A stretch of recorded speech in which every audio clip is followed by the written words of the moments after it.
Históricamente, se ha reconocido la abundancia de los recursos naturales y materias primas del Gran Sur, conformado por países de América Latina, África, Asia y Oceanía.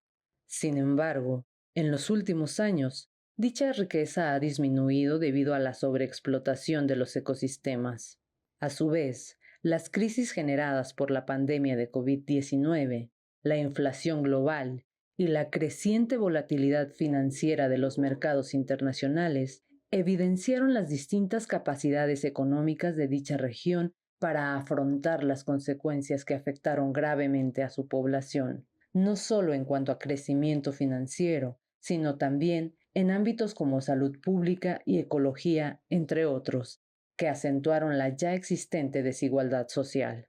Los países que implementaron políticas de diversificación económica se recuperaron de manera más rápida de estas crisis en comparación con los que aún dependen en mayor medida de la extracción de recursos naturales y materias primas, lo que prolonga los periodos de recesión y desequilibrios sociales.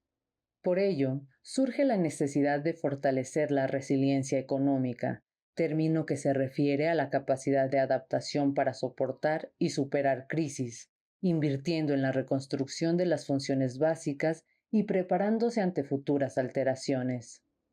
Las economías del Gran Sur han sido capaces de recuperarse de algunas crisis mediante políticas contracíclicas y programas de asistencia social, pero enfrentan grandes desafíos estructurales como la desigualdad y la debilidad institucional. La diversificación económica, las políticas que promueven la inclusión social, el fortalecimiento institucional y la innovación tecnológica son elementos clave para que el Gran Sur se fortalezca. Además, es fundamental tomar medidas para detener la debacle ecológica, ya que los países de la región están arrasando con sus recursos naturales y acelerando el cambio climático, lo que genera consecuencias catastróficas para el futuro del mundo. Este es uno de los importantes desafíos que enfrenta el Gran Sur junto con la erradicación de la pobreza. Bienvenidos y bienvenidas a Mirador Universitario en esta serie televisiva de 5 programas que la Coordinación de Universidad Abierta y Educación Digital, la CUAED, de la Universidad Nacional Autónoma de México y la Unión de Universidades de América Latina y el Caribe, UDUALC, producen. Esta serie de 5 programas que hemos intitulado Gran Sur, retos para un futuro con identidad, estará dedicado en esta ocasión, este tercer programa, a economías del sur entre la riqueza y la resiliencia. Quiero de verdad invitar al público que nos siga y que se comunique con nosotros. En pantalla tienen ustedes disponibles la información telefónica, digital, con la cual pueden comunicarnos, porque nos interesa muchísimo conocer su visión, sus reflexiones, sus preguntas acerca de lo que hoy día vamos a conversar, que es un tema muy relevante, hoy y siempre.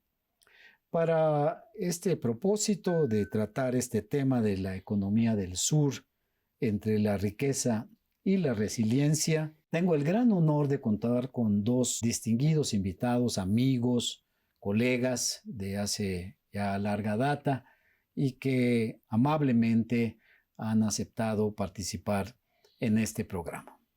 En primer lugar, quiero presentar al doctor Clemente Ruiz Durán. Él es economista por la Universidad Anáhuac de México, con posgrados en la Universidad de Uppsala, Suecia, y Pittsburgh, en los Estados Unidos. Él ha hecho muchísimas cosas y sería muy largo enumerar todo su trabajo, pero menciono algunas de las más importantes. En 2004 recibió el doctorado honoris causa por la Universidad de Baja California y actualmente es investigador emérito del Sistema Nacional de Investigadores. Este es un sistema que México tiene para estimular y premiar a los investigadores más distinguidos de este país.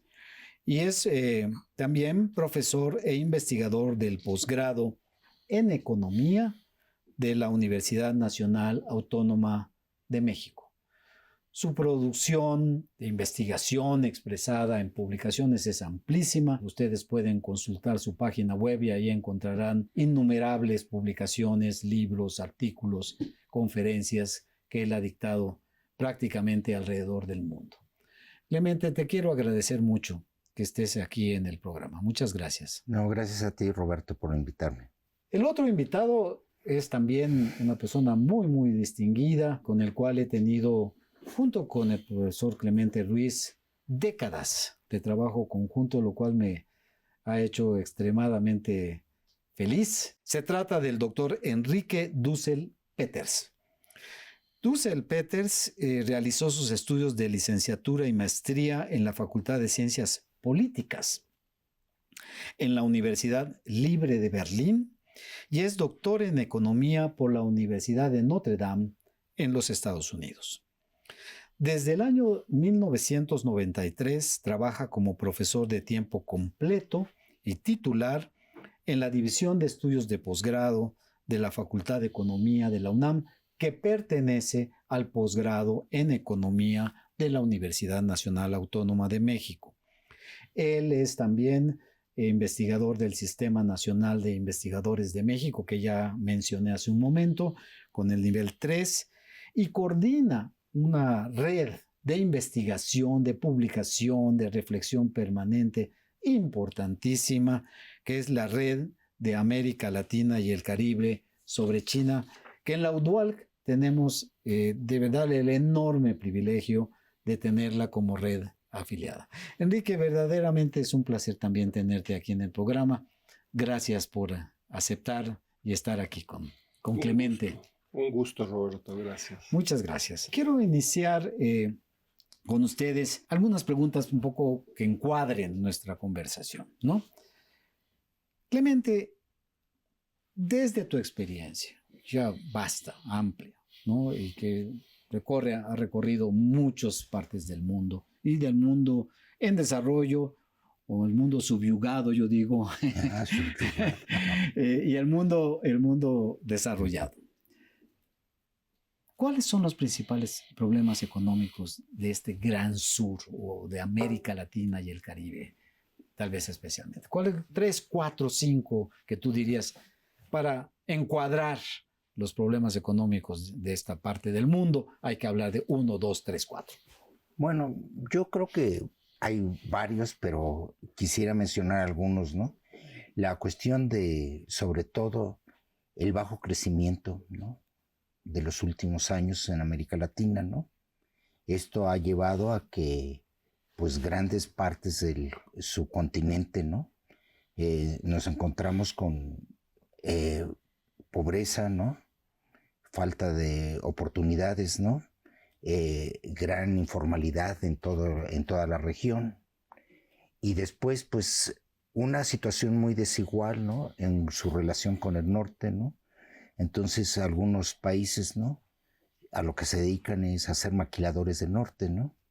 Y a proveer de materias primas, ¿no? Y después a eso iba, ¿no?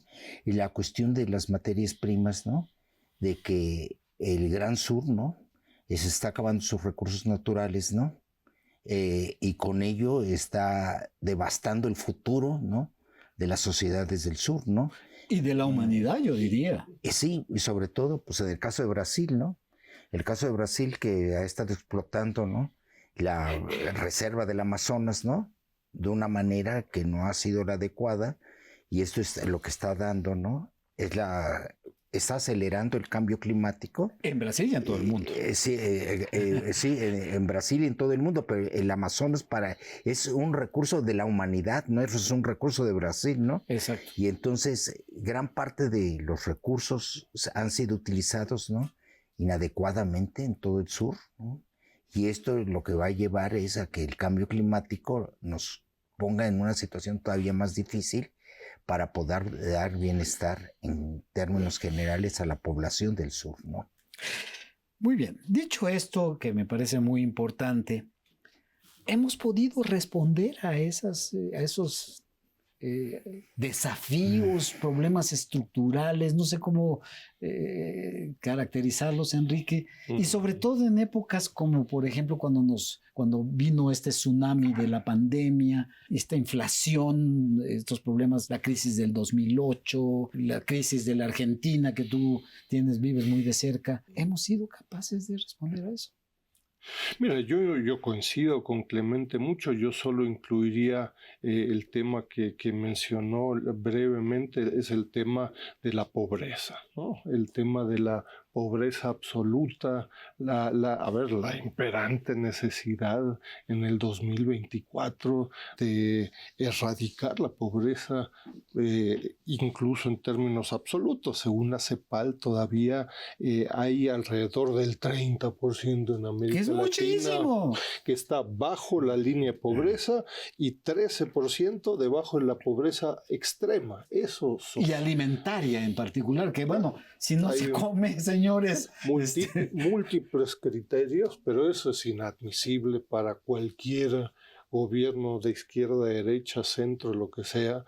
Eso en el 2024 es inadmisible. Pero entonces estamos haciendo frente a estos, a tu pregunta, ¿no? Pues parcialmente, creo que no sería iluso decir sí o no, ¿no?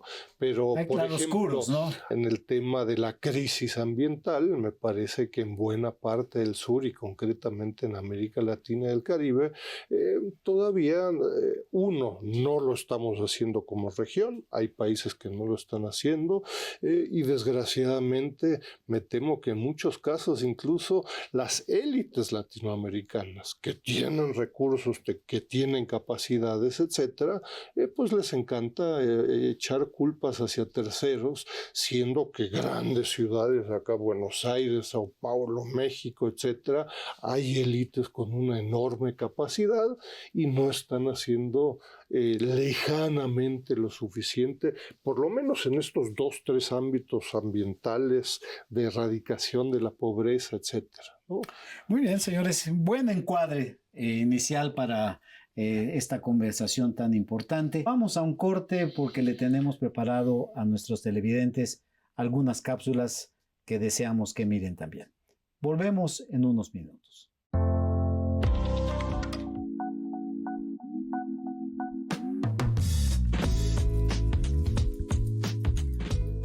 El momento que estamos viviendo no es para menos. El intentar proponer soluciones desde las universidades que creo que pueden avanzarnos a esta ruta que hemos trazado para que a fin de año, en esta gran reunión de la Asamblea de la UDUALC, podamos ver los avances que hemos tenido para la solución de las problemáticas de la región. Nosotros venimos desde hace un año atrás con la creación de un plan estratégico.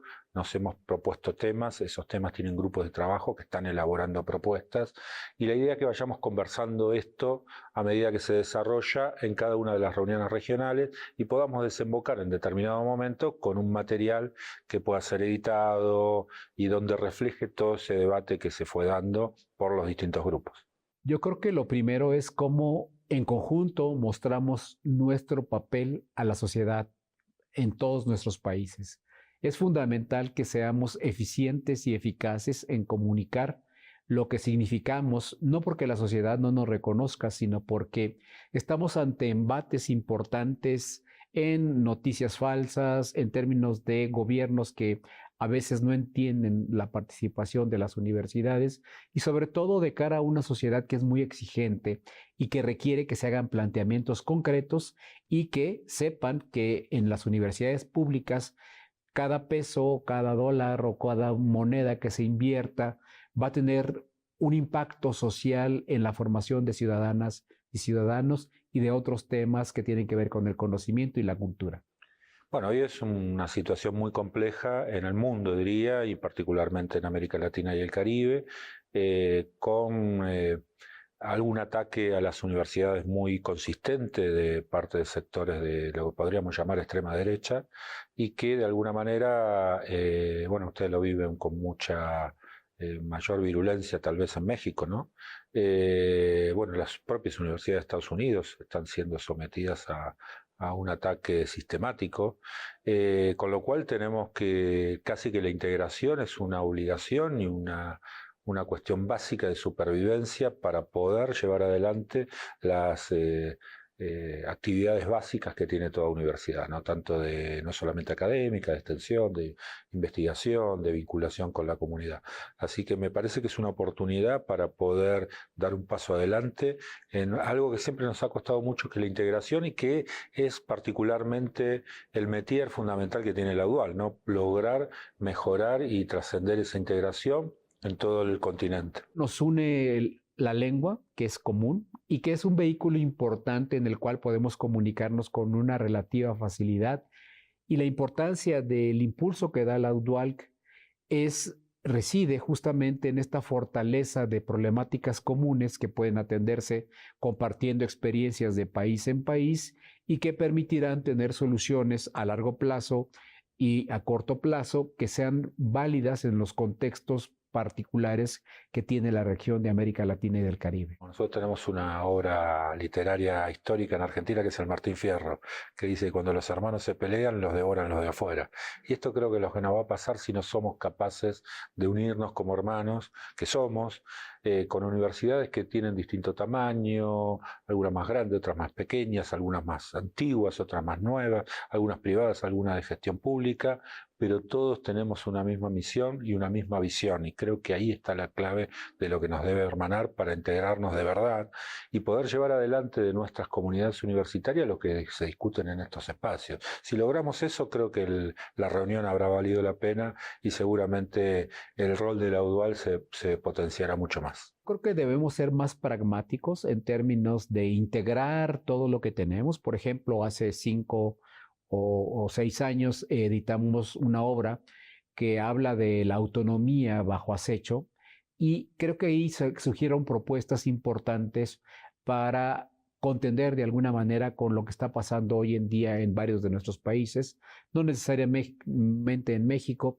pero que tiene que ver con el reconocer el papel de la universidad pública y que en muchos de los casos se traduce en financiamientos insuficientes, y quisiéramos lo contrario, cómo incidir para que se reconozca el papel de la sociedad que tienen las universidades, y por otro lado también mejorar nuestro financiamiento y de alguna forma compartir recursos es fundamental. Hoy en día, mediante el Internet, se han acortado las distancias entre nuestros países y pudiéramos compartir recursos en términos de la docencia, la investigación y en la difusión de la cultura. Estamos trabajando en un montón de redes temáticas, en algunas, por ejemplo, 2 cuestiones que se me ocurren, son muchas. Una es una comisión que está trabajando el tema de inteligencia artificial, tratando de integrar todo lo que hay en las distintas universidades con un primer relevamiento y con propuestas que hoy en estos 2 días vamos a poner a consideración. Y por otro lado, estamos pensando un centro del sur global que estamos trabajando a partir de un convenio que firmamos con la OCS, que es una organización de cooperación del sur, que tiene sede en Etiopía, y que en la reunión de hace 1 año y medio en Honduras firmamos un acuerdo y bueno, seguimos trabajando con eso, y la idea es proponernos como parte de esa integración también superar o sortear América Latina y el Caribe y pensar en África, en Asia, en aquellos países del sur global que nos permitan una integración mayor, y podrá, en base a lo que está pasando en esta geopolítica que hoy nos acecha, ver cómo nos paramos ante eso, porque claramente cada uno individualmente estamos condenados a que no tengamos salida, y cada vez tendremos menos posibilidades, menos presupuesto, menos ciencia y tecnología, y lo que tenemos que lograr es más, y esa es la única posibilidad, es logrando que todos podamos caminar de la mano en este sentido. Y creo que lo podemos hacer, soy optimista en ese sentido, y en esta agenda que hemos planteado, creo que es el punto principal.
En los últimos años, las economías del Gran Sur han resistido diversas crisis, no sin pagar altos costos en detrimento de la salud de su población y de sus entornos ecológicos.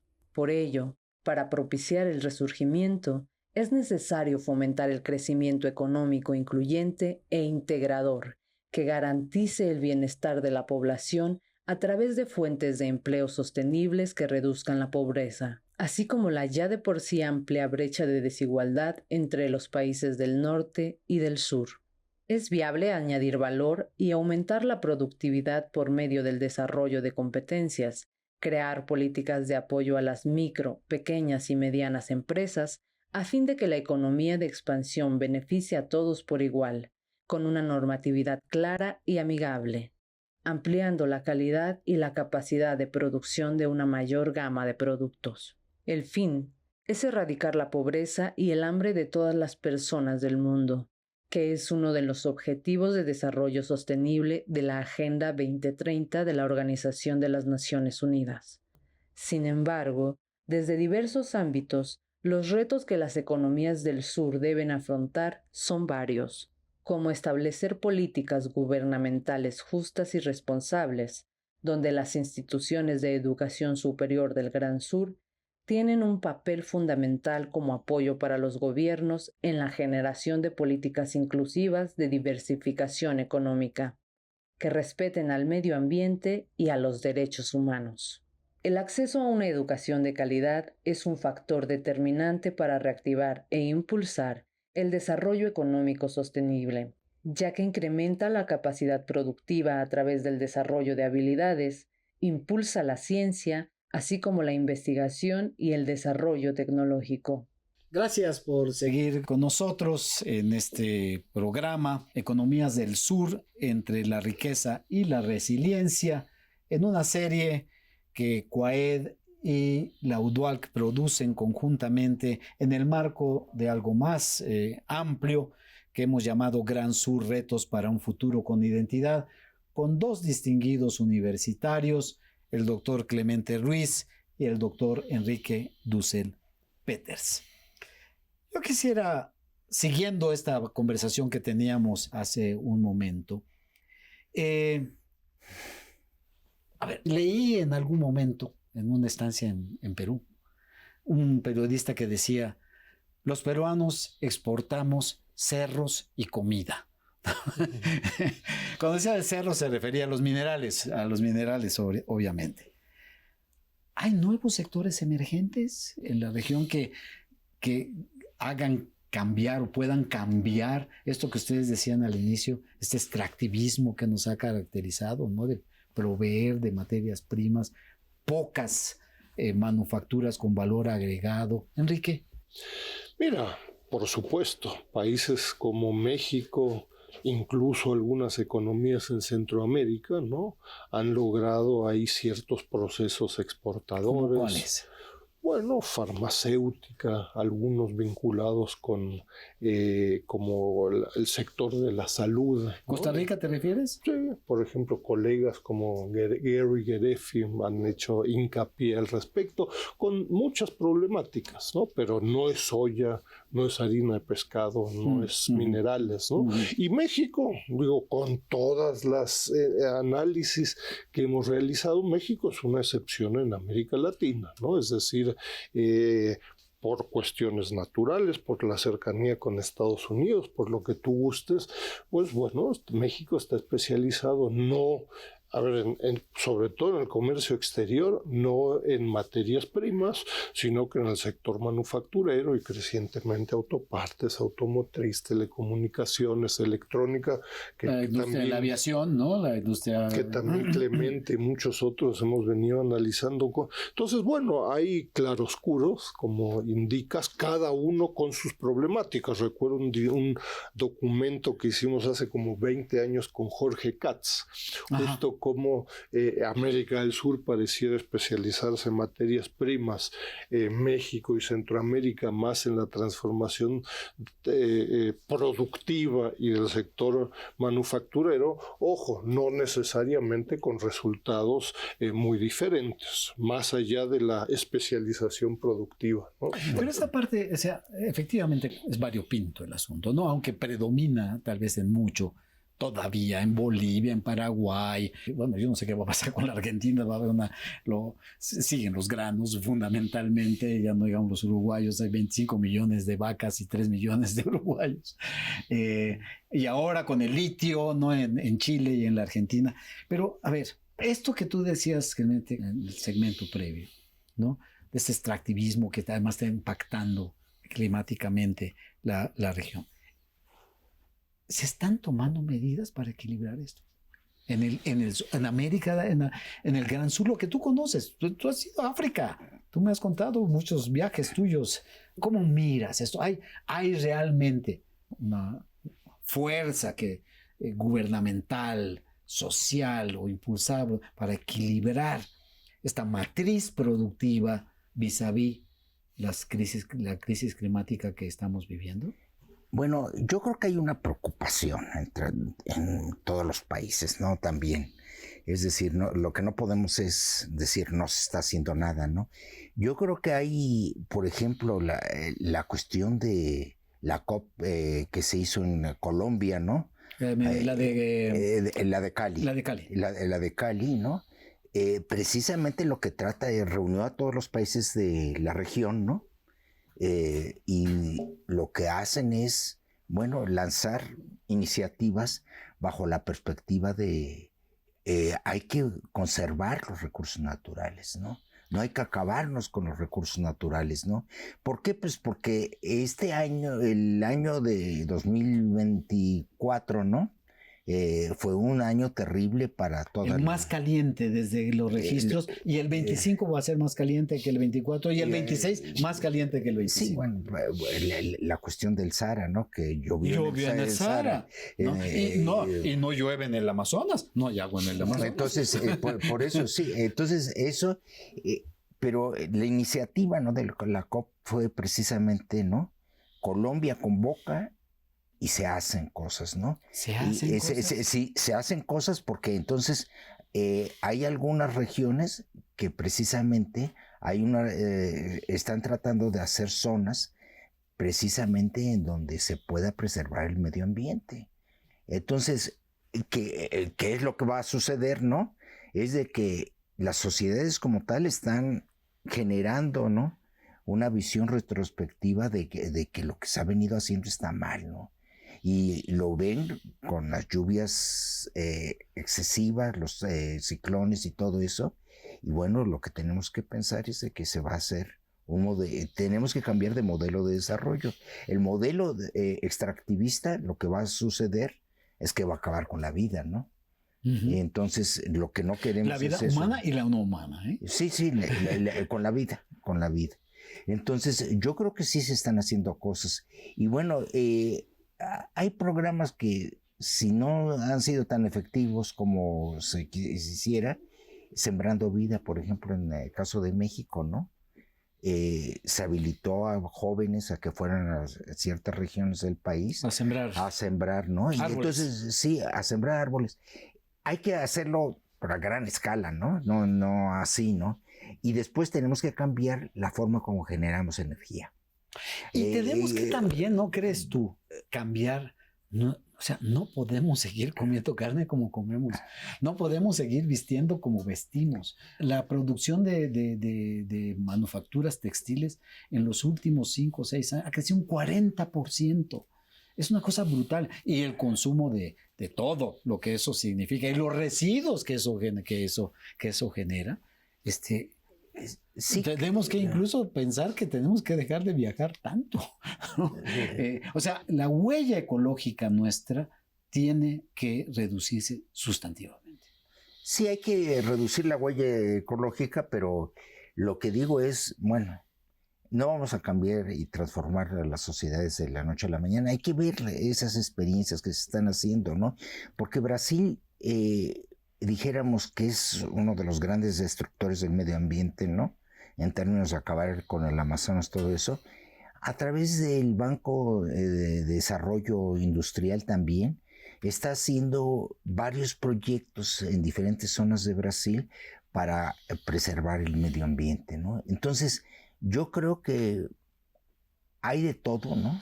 Y entonces lo que yo diría, hay que maximizar, ¿no?, las experiencias favorables, ¿no? Y no lanzarnos a una visión pesimista de todo el futuro. De ninguna manera. No, pero es que es lo que suena, ¿no? De que pareciera ser de que no tiene salida América Latina. Y América Latina es en el Gran Sur, del que hablabas tú, una de las regiones en donde están haciéndose algunas cosas, ¿no? En África no se están haciendo las cosas, ¿no? En África se están destruyendo todos los recursos naturales y nadie está haciendo nada, ¿no? Entonces creo que en el sudeste asiático algo se hace, ¿no? Entonces lo que tenemos que ver es de que ese Gran Sur tiene claroscuros, ¿no? En donde yo quisiera resaltar más los claros que los oscuros. Bueno, vamos a en el siguiente segmento a seguir conversando sobre esto.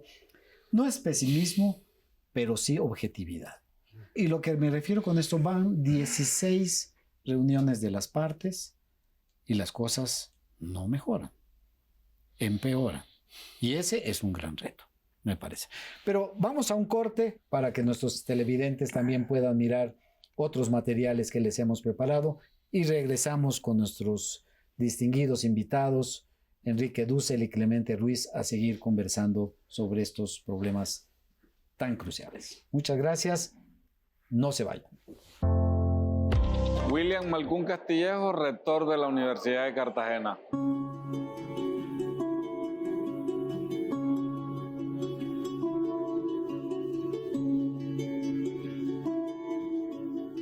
Bueno, uno de los puntos clave es precisamente de un panel que habla sobre las misiones conjuntas. Ese es uno de los retos que tenemos que fortalecer dentro del sistema universitario, entendiendo que la posibilidad que tienen nuestros actores, es decir, nuestros estudiantes y nuestros docentes, de interactuar con otras universidades en el mundo es la necesidad. Pero estos esfuerzos siguen siendo esfuerzos de las instituciones.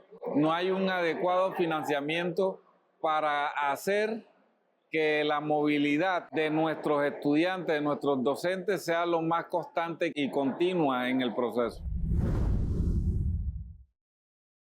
Fundamentalmente son dos temas. El primero tiene que ver con el financiamiento. Casi que todas las universidades del sistema latinoamericano y del Caribe afrontan duras crisis en materia económica. Y la segunda tiene que ver con la geopolítica. Los temas por los que atraviesan algunos países de la región andina son temas que hacen y cuestionan precisamente el papel de la ciencia en el desarrollo. Y esos temas geopolíticos influyen en las decisiones y en la fortaleza de las universidades. La Dual es una de las redes más importantes de América Latina y del Caribe, por supuesto, pero no es la única red.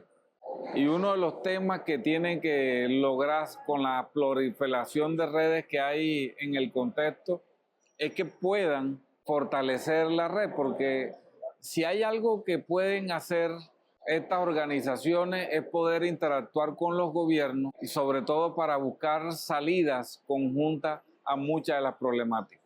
Te esbocé hace poco la movilidad es uno de los problemas.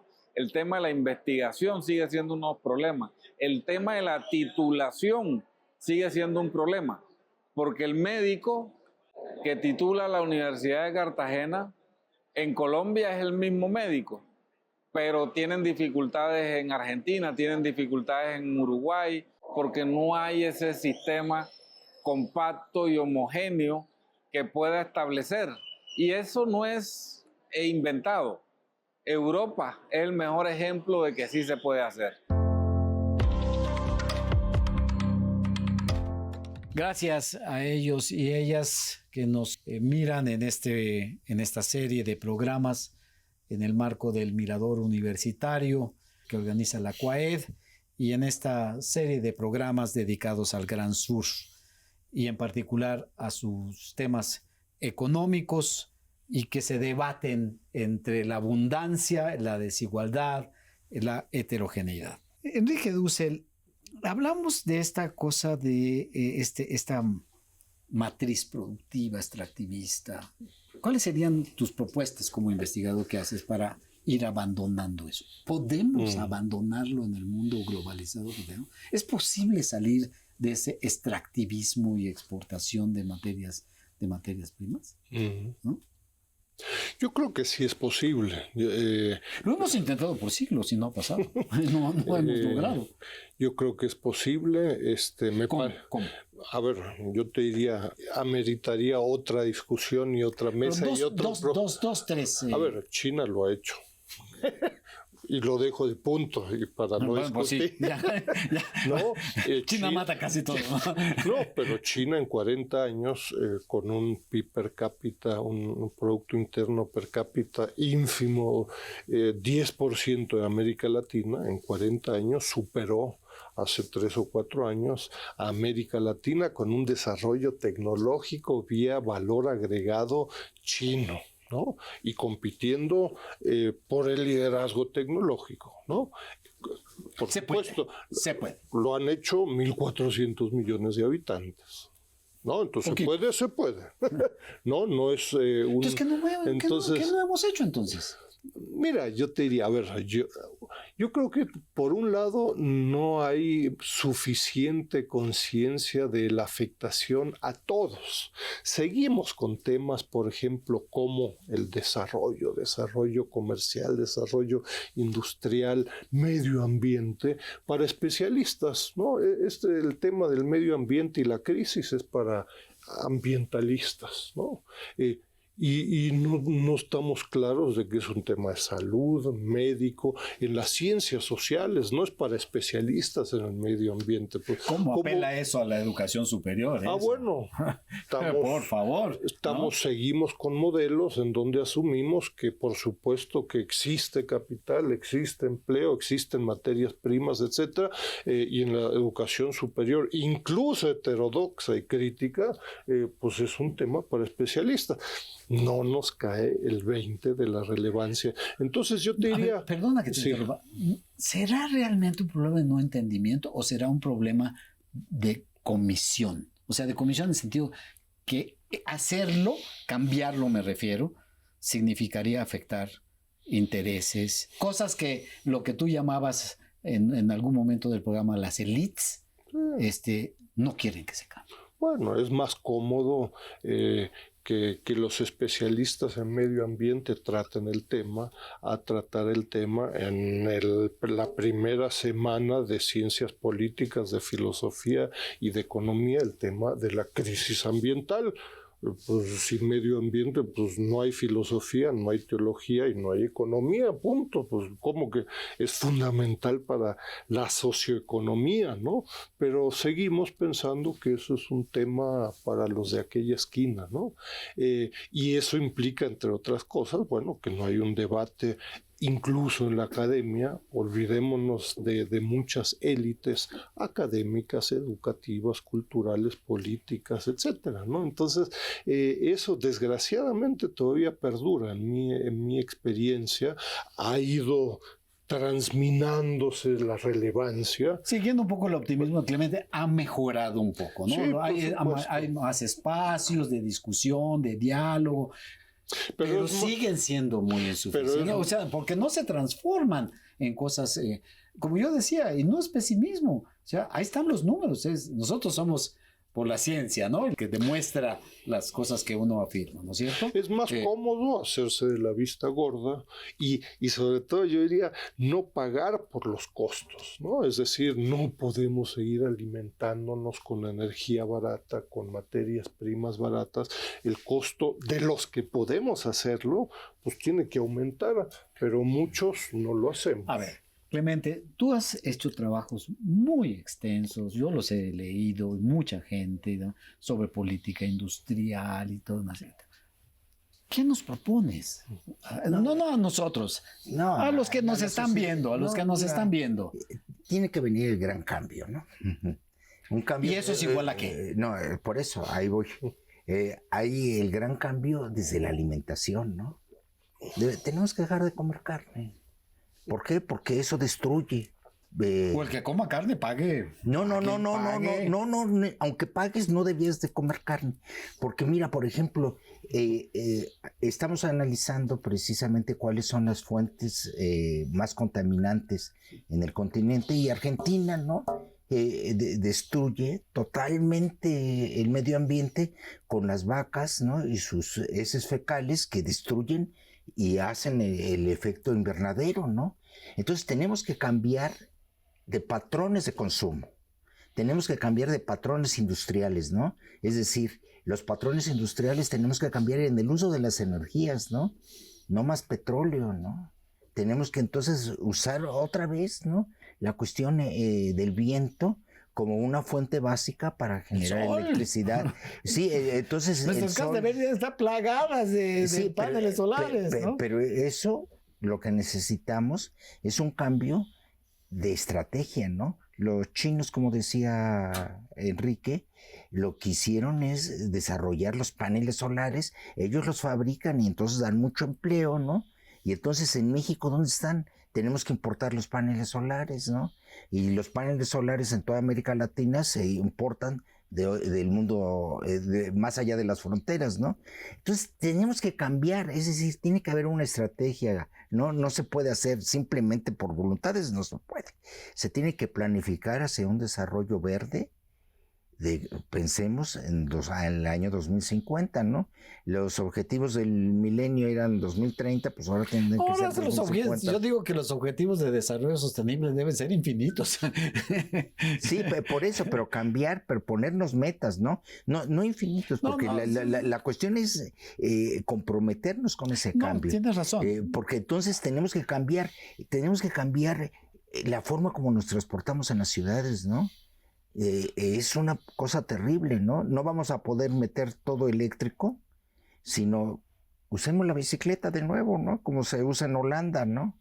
Usemos el agua de la manera como los recursos se están usando en gran parte del mundo desarrollado, ¿no? Y no...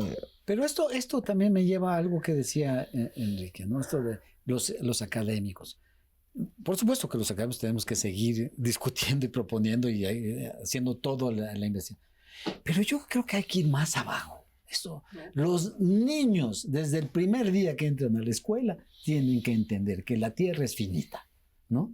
Y que no podemos, como dice Clemente, seguir comiendo como comemos. Yo creo que es también un tema generacional, ¿no? Es decir, nuestros hijos y nuestras próximas generaciones tienen mucho menos problema con el tema de no comer carne, hacer un uso más sensato de los insumos de baja entropía, diría Georgescu Rögen y otros, ¿no? Más bien somos los que estamos acostumbrados a comer un asado con quién sabe cuántos, de cuántos... a esa generación nos cuesta más, ¿no? Es un tema también generacional y se están haciendo avances muy sustantivos, ¿no? Yo justo hace un par de semanas me tocó ir a la ciudad de Taiyuan en China, en Shanxi, 30% de la explotación del carbón, donde busca China hacer un cambio en la matriz energética, pues donde la situación es la peor. No va a ir al Tíbet a mejorar el medio ambiente, pues ahí, ¿no? Es donde peor está la situación. Ahí pequeños cambios pueden tener grandes impactos. Yo creo que de esa visión podemos aprender mucho, ¿no? En América Latina incluso y en el sur, por supuesto, ¿no? Metamos el dedo en la llaga donde la cosa está peor. Ahí es donde se pueden hacer cambios, ¿no? No en temas secundarios donde por ahí el efecto será menor. Son cosméticos. Señores, vamos a hacer una pausa y volvemos con nuestros distinguidos invitados a al cuarto módulo de este programa, donde les tengo preparados a Enrique Dussel y a Clemente Ruiz algunas preguntas que seguramente serán de interés de ellos y de ustedes. Sigan con nosotros, por favor. Jorge Fabián Calzoni, presidente de la UDOALC y rector de la Universidad Nacional de Avellaneda.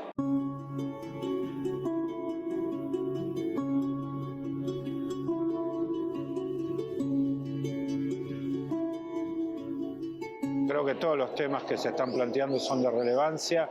De hecho, comenzamos con una historia de la Universidad de Cartagena y las universidades colombianas, pero absolutamente todos los temas son pertinentes para la región. Bueno, hay varios problemas. Uno de los que ya estuvimos charlando es el de la integración, ¿no? Tener una internacionalización que nos permita integrarnos más.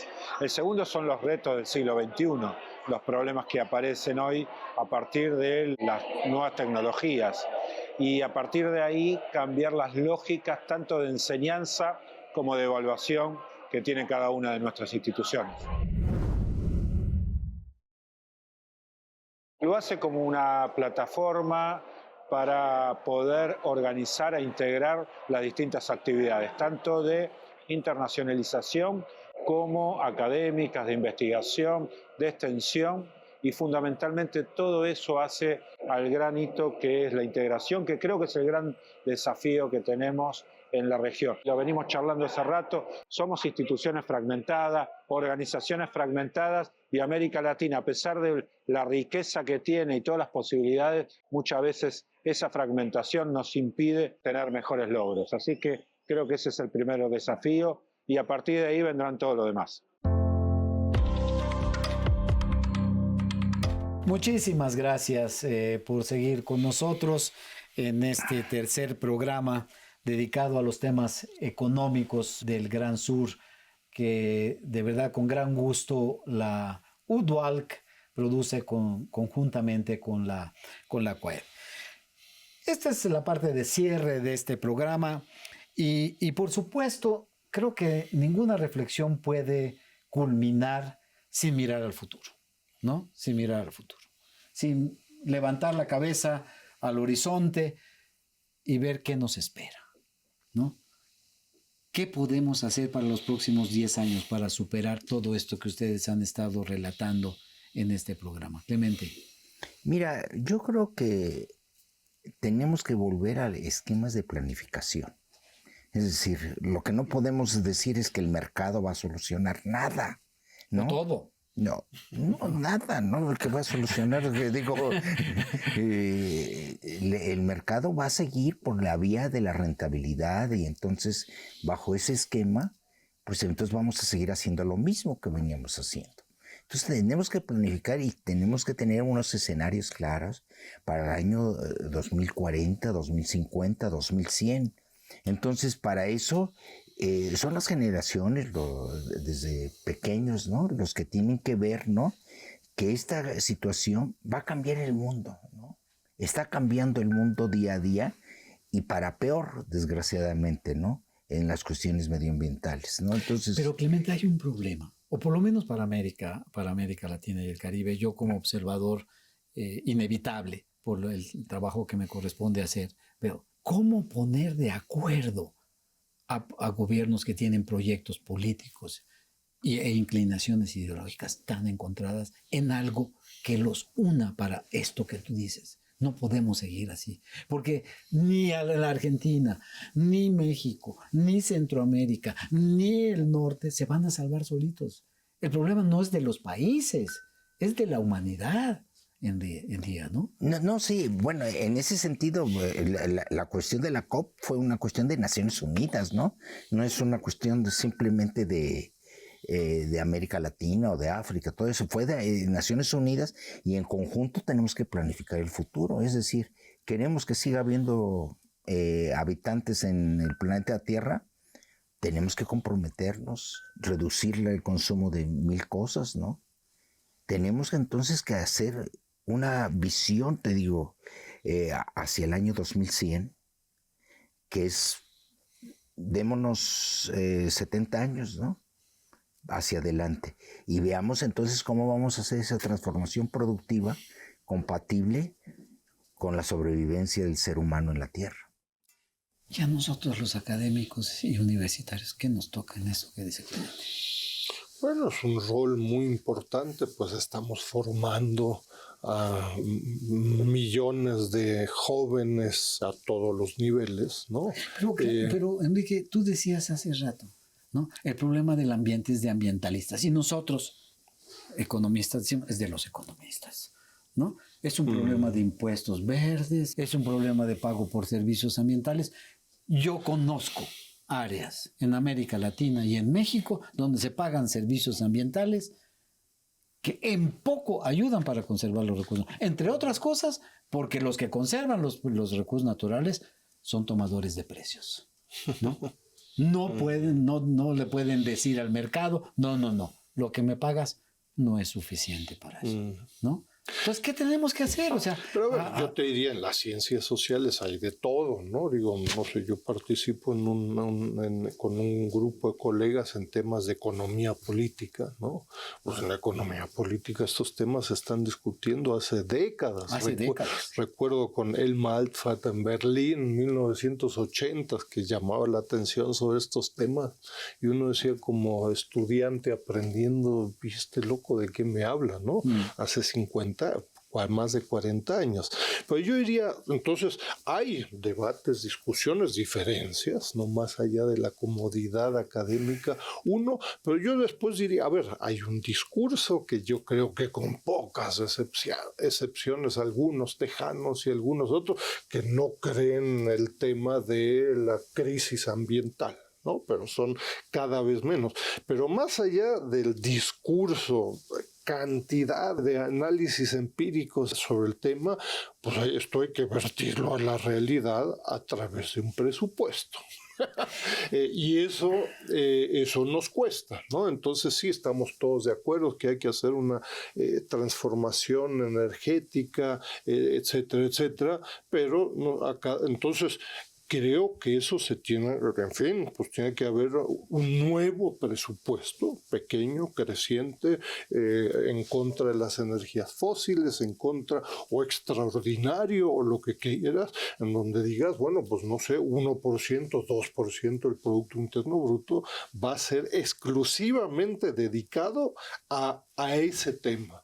Si no se hace eso, pues vamos a estar todos en esta mesa y otros millones de personas, todos de acuerdo. ¿Qué vamos a hacer? Pues hoy no, porque no tenemos, pero mañana seguro. Eso para países como buena parte de América Latina es insuficiente, es una vergüenza, ¿no? Yo comparto plenamente con eso. Si no hay recursos, no hay. Pero yo añadiría otra, no sé, o lo pongo... Una reforma tributaria. Claro, una reforma. Pero yo pondría a consideración tuya y de Clemente lo siguiente. Creo que los universitarios necesitamos salir de las universidades. Salir de las universidades. Digo, exagero, ¿no? Con esta afirmación. Por supuesto que tenemos que, Clemente, enseñar tus clases, hacerlas... Pero tenemos que ser, yo siento, voceros y activistas del conocimiento que tenemos con la sociedad y con los grupos concretos que hacen cosas. Y lo digo por experiencia, perdónenme. Yo publiqué un libro sobre la zona de los bosques de Oaxaca y los oaxaqueños me llamaron y me dijeron, oiga, usted escribió un libro sobre esto, venga a rendir cuentas, venga a explicarnos qué hizo y qué resultado. Y se reunió una asamblea de 300 comuneros, chinantecos y zapotecos, por 3 horas, que me rebatieron muchas cosas. Y me dijeron, profesor, eso no es exactamente como usted lo dice, ¿no? ¿No? Por ejemplo, los problemas de género, para hablarle de una cosa, ¿no? Un temazo. Se los pongo a su... ¿Qué piensan? ¿Alguna vez, Clemente, tú me contaste de tus alumnos yendo a las empresas a enseñar contabilidad, a hacer que los empresarios supieran manejar sus cuentas? Bueno, hicimos un centro de desarrollo empresarial en la Facultad de Economía. Claro, con Canacintra. Así es. Entonces, eso es una experiencia de vinculación, ¿no? Pero se tiene que hacer la vinculación, las universidades involucrarse, pero tenemos que ayudar a pensar el mundo. El Instituto Max Planck de Alemania, está haciendo una tarea muy bonita, que es diseñar escenarios para el futuro. Entonces ayudan a las diferentes escuelas, a diferentes partes de la sociedad a hacer escenarios del futuro. Y lo que nosotros nos corresponde, pues, como investigadores, es tengamos claro cuáles serían los escenarios del futuro, salgamos al país.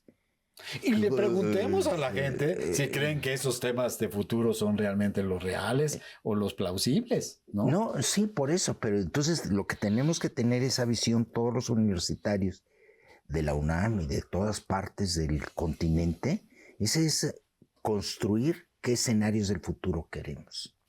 Y entonces llevar a los médicos, a todos esos, a ver qué escenarios, ¿no? La cuestión de la inteligencia artificial, hagamos los diseños, ¿no?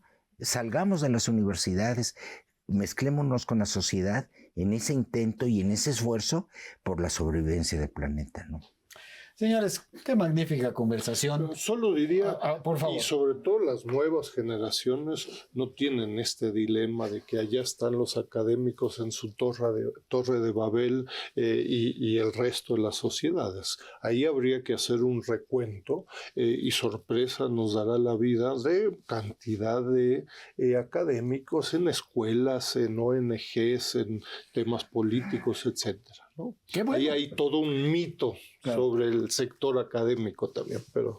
No, muy bien, y creo que eso habría que escalarlo lo más que se pueda. Señores, Enrique Dussel, Clemente Ruiz, muchísimas gracias por esta muy enriquecedora conversación que estoy seguro será de mucho interés para nuestros invitados televidentes que nos han seguido en estos minutos. Muchas gracias por estar con nosotros. No se pierdan los 5 programas de esta serie sobre el Gran Sur y sus grandes desafíos. Y nos vemos en el próximo programa. Muchas gracias.